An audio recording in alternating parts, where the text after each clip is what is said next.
Olá, eu sou a Tatiana de Barros, sou aluna do curso de bacharelado em Letras, ênfase em Tradução e Interpretação de Libras, da Universidade Federal do Rio Grande do Sul, a URGS, e a minha pesquisa ela é orientada pelo professor Dr. Vinícius Martins, que está aqui interpretando em Libras a apresentação, e a nossa pesquisa é intitulada Ser mãe ouvinte de um filho surdo, vulnerabilidade e a experiência de não obtenção de acesso às informações. Então, nós buscamos compreender quais informações as mães ouvintes de filhos surdos em situação de vulnerabilidade social acessam sobre as Libras, né? Então, quando a gente fala de situação em vulnerabilidade social, essas mães podem ser muitas vezes mãe solo, mãe baixa renda, mães em situação de violência doméstica, mães adolescentes, mães com baixa escolaridade, mães com dificuldade de acesso à saúde. Então, a vulnerabilidade social ela é constituída de várias características. Então, nós buscamos compreender essas mães ouvintes de filho surdo, como elas acessam sobre a Libras.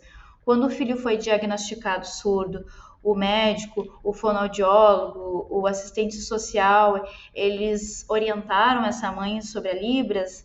Então, são esses questionamentos que nós buscamos compreender com essa pesquisa.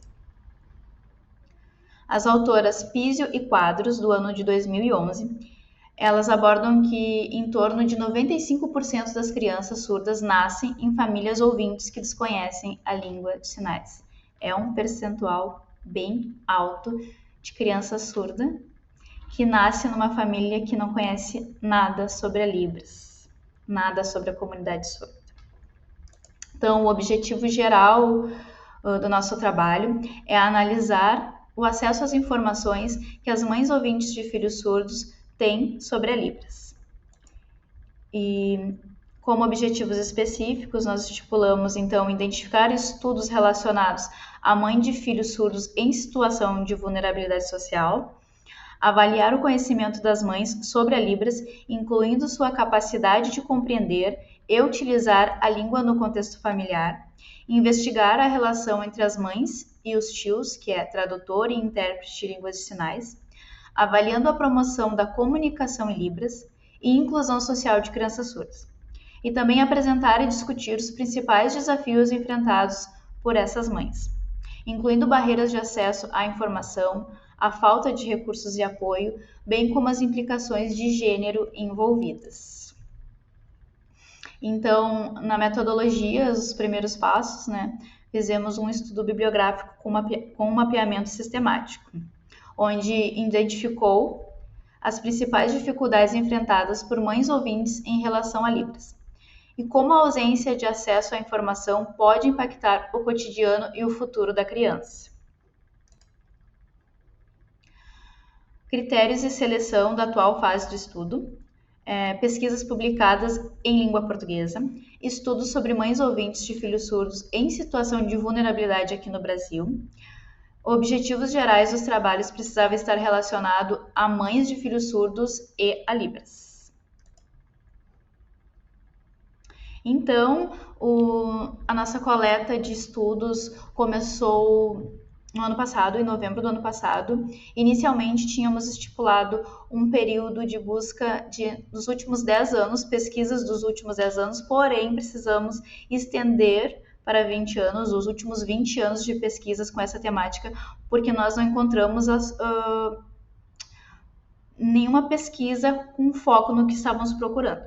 Então, a coleta localizou 18 estudos dentro desses 20 anos, sobre a temática investigada, dos quais apenas 2 correspondem ao perfil idealizado no presente projeto.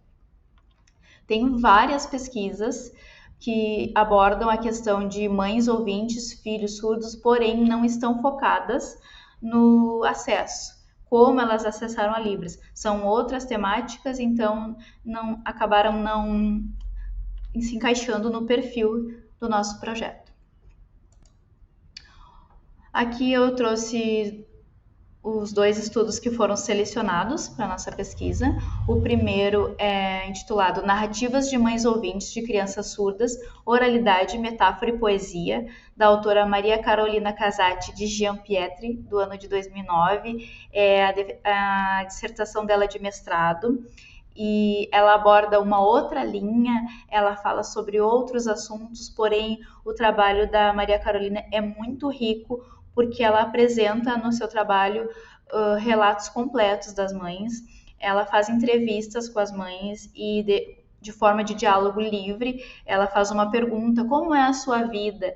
E ali inicia uma conversa informal com a mãe, e nessa conversa os relatos trazem informações muito preciosas para minha pesquisa, mostrando o grau de instrução dessa mãe, se essa mãe trabalha formal ou informal, se essa mãe é dona de casa, se essa mãe sabe Libras, como que essa mãe conheceu Libras. Então, os relatos que a Maria Carolina nos apresenta são ótimos para nossa pesquisa. Então, as análises foram boas, corresponderam muito ao nosso projeto. O segundo trabalho é intitulado Análise da Interação Linguística entre Pais Ouvintes e Filhos Surdos no município de Ariquemes, em Roraima.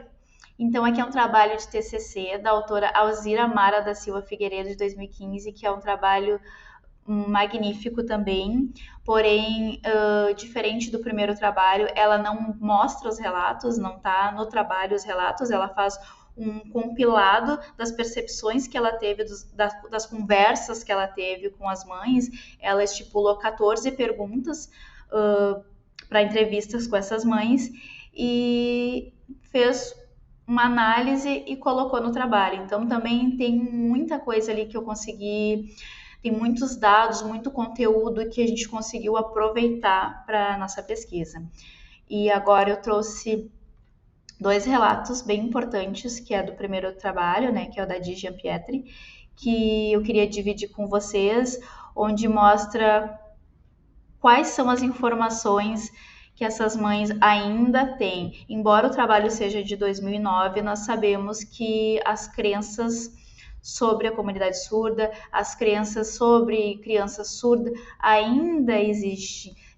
Tem muita coisa errada ainda que as pessoas pensam sobre. Então, quando 95% de crianças surdas nascem em lares de familiares ouvintes, o que esperar? Então, eu trouxe 2 relatos para vocês, para dividir com vocês, para a gente entender um pouquinho do que eu abordo na minha pesquisa.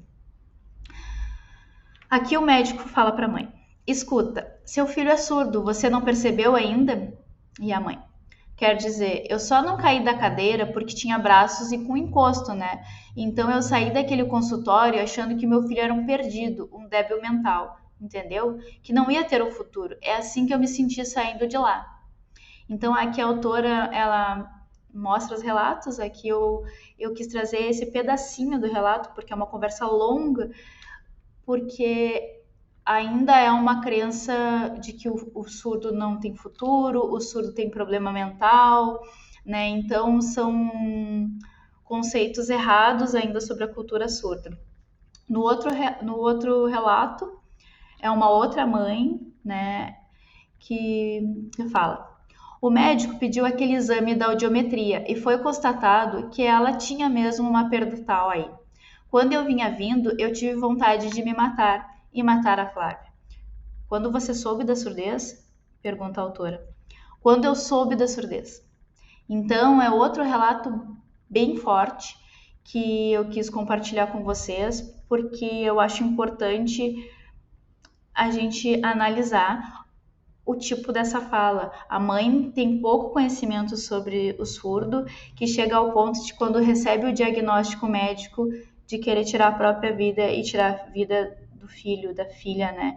Então, quão grave é isso? Que tipo de informações essas mães em vulnerabilidade social têm recebido para que elas tenham um discurso como esse?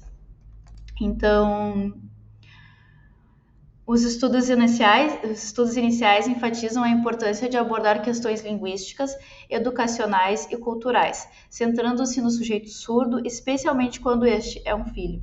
O acesso linguístico para os surdos é necessário, mas proporcionar acesso ao filho surdo é uma prioridade urgente. Aqui, a mãe saber sobre a Libras, a mãe ter conhecimento sobre a língua de sinais, saber que existe uma língua para o filho dela, vai proporcionar um futuro melhor. E essa criança vai ter mais oportunidades. Uma criança bilíngue tem outras oportunidades. Então, é importante que essa mãe, é fundamental que essa mãe ouvinte tenha acesso a Libras para que ela possa se comunicar com seu filho. Isso é muito importante. Como que uma mãe não vai ter uma comunicação eficaz com seu filho, né? Então, é muito importante que essa mãe tenha acesso a Libras, que ela aprenda Libras, que tenha essa oportunidade, né, de aprender Libras, e para que ela consiga promover a inclusão social do filho dela também, né? Então, a pesquisa ainda está em andamento e é provável que apresente diversos desdobramentos, especialmente ao abordar o ensino de Libras para as mães, a sociedade e os diversos setores, incluindo os serviços de saúde, educação e cultura. Aqui eu queria deixar uma frase que é o lema de vida da Esmeralda Stelling, que é uma professora com uma longa trajetória, que deixa diversas pesquisas, várias produções que nos ajudam muito a seguir pesquisando. Ela é inspiração, ela é uma mulher ouvinte que teve um filho surdo na década de 80, que foi um período muito difícil para a comunidade surda, principalmente aqui no Brasil. Então, ela usa essa frase como lema de vida dela e eu uso como inspiração.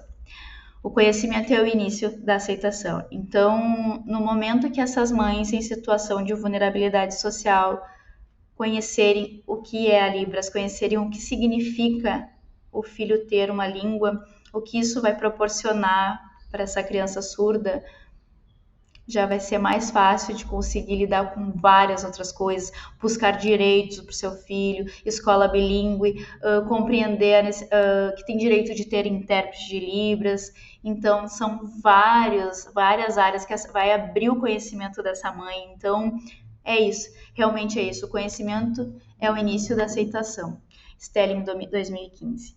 E para finalizar, eu queria deixar aqui o Instagram do JET Libras, que é o grupo de estudos de tradução e terminologia da Libras, do qual eu faço parte, é um grupo de pesquisa. Então, quem quiser saber um pouquinho mais sobre a minha pesquisa, quem quiser entrar em contato comigo ou com o professor Vinícius, nós temos também outros projetos em andamento. Então, muito obrigada